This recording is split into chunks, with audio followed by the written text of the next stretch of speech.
ঢাকঢোল বাজছে, বরযাত্রী আসছে। গ্রামের মানুষ ভিড় করছে। আজ মোল্লু সাহেবের ঘরে নতুন বউ আসছে। শুনেছি শহরের মেয়ে। শহরের মেয়ে হলে কি গ্রামের সংসারে মানিয়ে নিতে পারবে? আরে রূপ দেখেছ, একেবারে সিনেমার নায়িকা। বিয়ে শেষে প্রথম দিন রান্নাঘরে নতুন বউ যাচ্ছে। শাশুড়ি কড়া মুখে দাঁড়িয়ে আছেন। নন্দ পাশে কুটিল হাসি দিচ্ছে। শোনো বৌমা, এই বাড়িতে কিন্তু শুধু আমরা দুজন নেই, আরো অনেক মুখ আছে। সকাল সন্ধ্যা মিলিয়ে কম করে 10-12 জন তো হবেই। এখন যদি তোমার হাতের রান্না ভালো না হয় তাহলে কিন্তু আমারই মান সম্মান যাবে। লোকে বলবে কি বউ এনেছে। আরে বাবা, এই যে শহরের মেয়ে, সাজগোজ ছাড়া আর কি বা করবে? রান্নাঘরের ধারে কাছেও যায় না নিশ্চয়ই। হাঁড়ি পাতিল ছোঁয়ার কথা তো ভাবাই যায় না। আমাদের মতো খেটে খাওয়া মানুষ কি আর ওদের মতো হতে পারে? ভাবতিস আমরা আছি তাই সংসারটা এখনো চলছে। নতুন বউ চুপ করে দাঁড়িয়ে থাকে। চোখে অশ্রু জমে ওঠে। নতুন বউ রান্না করছে। নন্দ ইচ্ছে করে নুন বেশি ফেলে দেয় খাবারে। সবাই খেতে বসে অবাক হয়ে যায়। এই কি রে, তরকারিতে এত নুন? মনে হচ্ছে সমুদ্রের জল এনে ঢেলে দিয়েছিস। এটা কি তরকারি নাকি নুনের আস্ত একটা খনি? বাহ, দারুণ রান্না করেছিস তো। এখন কি এটা দিয়ে দাঁত মাজবো নাকি শুধু নুন চেটে খাবো? মানুষ তো দূরের কথা, কোনো মাছও সাঁতার কাটতে পারবে না এতে। দেখলে তো মা, আমি তো সেদিনই বলেছিলাম। শহরের মেয়ে ও কি আর সংসারের হাল ধরতে জানে? শুধু সাজগোজ আর রেস্টুরেন্টেই জীবন কাটিয়েছে। এখন দেখ, সামান্য একটা ডালও ঠিকমতো ফোটাতে পারে না। আমাদের কপালটাই খারাপ। মা, আমি নুন দিইনি। আমি অজুহাত শোনাতে হবে না আমাকে। সারাদিন শুধু নিজের খেয়াল। সংসার চালানো কি এতই সহজ মনে হয় তোমার? এই বাড়ির দায়িত্ব, এই খরচ, এই চাপ, সব কি তোমার চোখে পড়ে না? শুধু নিজের আরাম আর বিলাসিতা। আর কতদিন চলবে এভাবে? নতুন বউ কেঁদে রান্নাঘর ছেড়ে চলে যায়। নতুন বউ একা বসে কাঁদছে। স্বামী পাশে এসে বসে। আরে, কাঁদছ কেন? আমি জানি নুনের ব্যাপারটা তোমার দোষ ছিল না। এমন ছোটখাটো ভুল হতেই পারে, আর এটা তোমার ইচ্ছাকৃত ছিল না। হয়তো কেউ ইচ্ছে করেই করেছে, বা ভুলবশত হয়েছে। মন খারাপ করো না।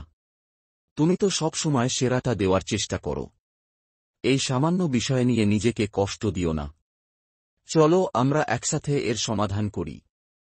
আমি জানি হয়তো আমি ভুল করেছি, কিন্তু আমার মনে হয় তোমরা শুধু আমার দোষগুলোই খুঁজে বেড়াও।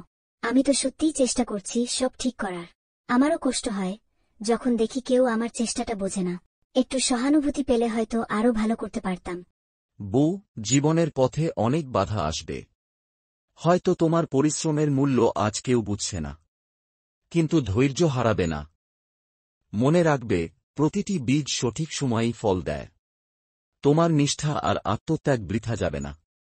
সময় এলে সবাই তোমার আসল মূল্য বুঝবে, তোমার অবদানকে সম্মান জানাবে। নতুন বউ মাথা নেড়ে সম্মতি জানায়। নতুন বউ ভোরে উঠে উঠোন পরিষ্কার করছে, গরুকে খাওয়াচ্ছে, কুয়া থেকে পানি তুলছে। শাশুড়ি ও ননদ অবাক হয়ে দেখে। আরে বাবা, দেখেছ কাণ্ডটা? শহরের মেয়ে হয়েও নতুন বুটা কিনা ভোরে উঠে সব কাজ সামলাচ্ছে। ভাবতেই পারিনি এমন হবে। কি সুন্দর করে উঠোন ঝাড় দিচ্ছে, গোয়াল ঘরেও হাত লাগাচ্ছে। সত্যি, শহরের মেয়েদের নিয়েও আমাদের কত ভুল ধারণা ছিল। মনটা ভরে গেল দেখে। এমন বু পেলে তো গ্রাম শহর সব একাকার। আরে বাবা, এই বুটা তো সত্যিই অন্যরকম।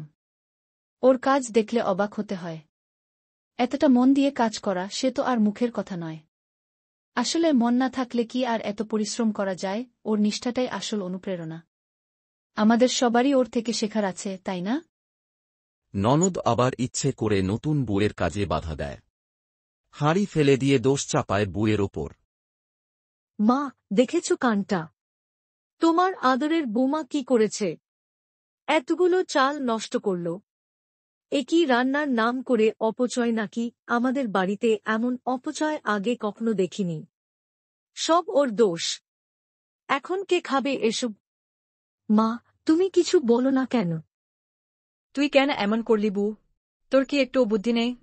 এই সামান্য কাজটাও ঠিক করে করতে পারিস না? সংসার সামলাতে পারিস না বলেই তো সবকিছু এমন গোল্লায় যাচ্ছে। আমার কথা শুনলে কি আর এমন হতো? মা, আমি সত্যিই দুঃখিত। আমি সব গুছিয়ে রেখেছিলাম নিজের হাতে। হয়তো আমারই কোথাও ভুল হয়ে গেছে, আমি বুঝতে পারিনি। আমার আরও যত্নশীল হওয়া উচিত ছিল। আমাকে ক্ষমা করে দিন, মা। আমি আর এমন ভুল করব না। স্বামী এসে শাশুড়িকে থামায়। মা, আমি জানি আপনি কষ্ট পাচ্ছেন, কিন্তু আপনার মনে যে ধারণা জন্মেছে তা সত্যি নয়। আমাকে বিশ্বাস করুন, আমি নিজের চোখে দেখেছি আমার বউ নির্দোষ। সে কোনো ভুল করেনি। আপনার এই ধারণাটা সম্পূর্ণ ভুল। আমি সবসময় তার পাশে আছি। এই বিষয়ে আর কোনো কথা নয়, মা। শাশুড়ি হতভম্ব হয়ে যায়। নন্দ মুখ নিচু করে ফেলে। নতুন বউ সবার জন্য খেতে বানাচ্ছে, গরু ছাগল দেখাশোনা করছে, অসুস্থ শাশুড়িকে যত্ন করছে। গ্রামবাসী বিস্মিত হয়ে যায়। এ বউটা সংসারের আসল লক্ষ্মী। গরিবধনী যাই হোক, মনটা বড় হলেই সংসার টেকে। মোড়ল সাহেব ভাগ্যবান যে এমন বউ পেয়েছে। শাশুড়ি নতুন বউয়ের সামনে এসে দাঁড়ায়, চোখ ভিজে গেছে। বউ, আমি তোকে ভুল বুঝেছিলাম। ভাবতাম সংসার সামলাতে পারবি না, কিন্তু তুই আসলে এই ঘরের সত্যিকারের লক্ষ্মী। মা, আজ থেকে এই সংসারই আমার ঘর, আমার ঠিকানা। আপনাদের ভালোবাসায় আমি নতুন করে বাঁচতে চাই, নতুন স্বপ্ন বুনতে চাই। আমি শুধু চাই আপনারা আমাকে আপনাদের নিজের মেয়ের মতোই দেখুন, নিজের করে নিন। আপনাদের পাশে থেকে এই পরিবারকে আরও আপন করে নিতে চাই। আপনাদের আশীর্বাদই আমার পথে। শাশুড়ি বুকে বুকে জড়িয়ে ধরে। স্বামী গর্বের দৃষ্টিতে তাকিয়ে থাকে।